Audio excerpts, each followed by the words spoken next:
एक दिन दो चोर गांव की एक सुनसान पगडंडी से गुजर रहे थे। उन्हें कुछ दूरी पर एक धोबी नजर आया। धोबी किसी ध्यान में खोया अपने गधे को अपने पीछे घसीटता चला जा रहा था।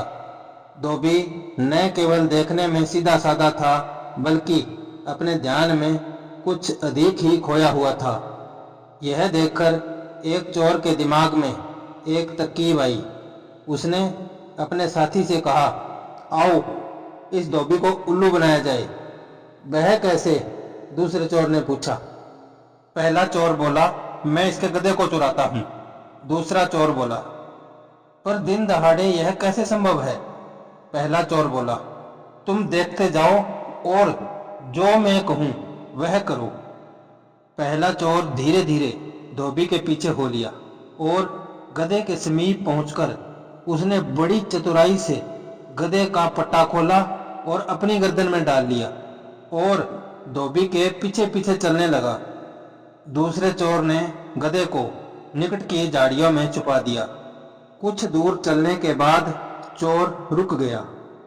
पहले धोबी ने उसे घसीटा, पर चोर अपनी जगह डटा रहा। जब चोर अपनी जगह से न हिला तो धोबी गुस्से में अपनी छड़ी उठाकर पीछे घूमा, पर उसका हाथ उठा का उठा रह गया, क्योंकि गधे की जगह एक आदमी खड़ा था। धोबी ने हकलाते हुए पूछा, कौन कौन हो तुम?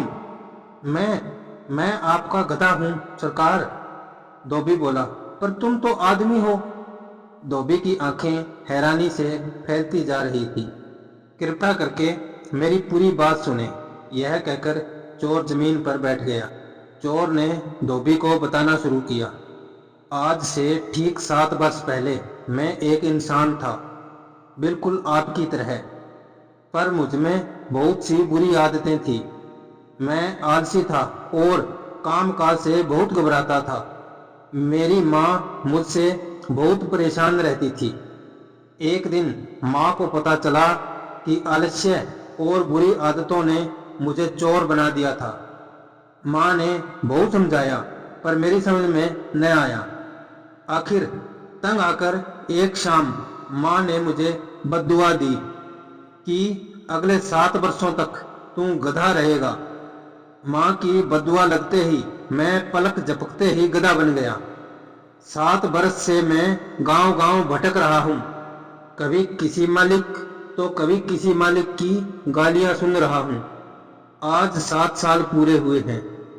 मैंने अपनी सजा बड़ी मेहनत से काटी है और आज मैं फिर इंसान बन गया हूँ, चोर ने कहा। धोबी मुंह खोले चोर की कहानी सुन रहा था।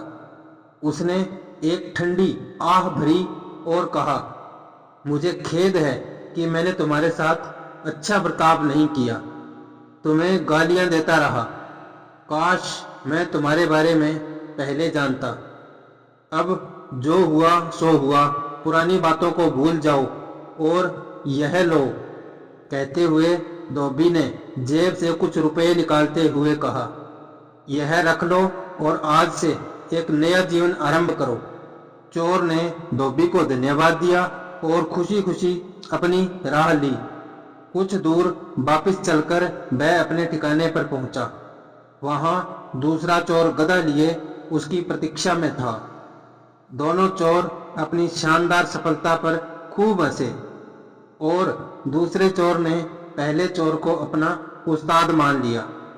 रात होने से पहले दोनों एक पास के गांव में पहुंचे और गधे को अच्छे दामों में बेच दिया। कुछ दिनों बाद धोबी उसी गांव से गुजरा। उसने वहां बाजार लगा देखा। उसे एक गधे की आवश्यकता तो थी ही। धोबी बाजार में रुककर गधे देखने लगा। सहसा उसने एक गधा देखा। वह उसे कुछ जाना पहचाना लगा। नहीं, यह वाला नहीं, नहीं, यह वही है। इस दुविधा में वह गधे की पीठ पर वह निशान ढूंढने लगा जो निशान उसने लगाया था।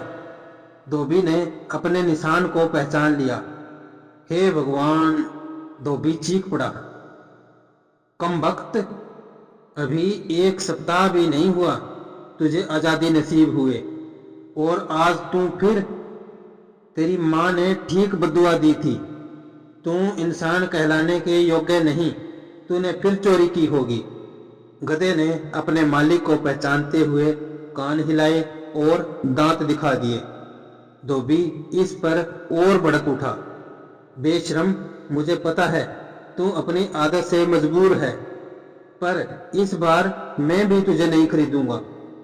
तुझे मुझसे भी सख्त मालिक की जरूरत है। यह कहते हुए धोबी अपने गांव की ओर चल दिया।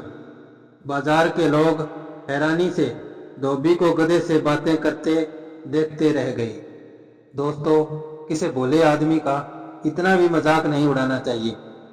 अगर यह कहानी आपको पसंद आई हो तो लाइक, शेयर और सब्सक्राइब करना ना भूलें। धन्यवाद। आपका दिन शुभ हो।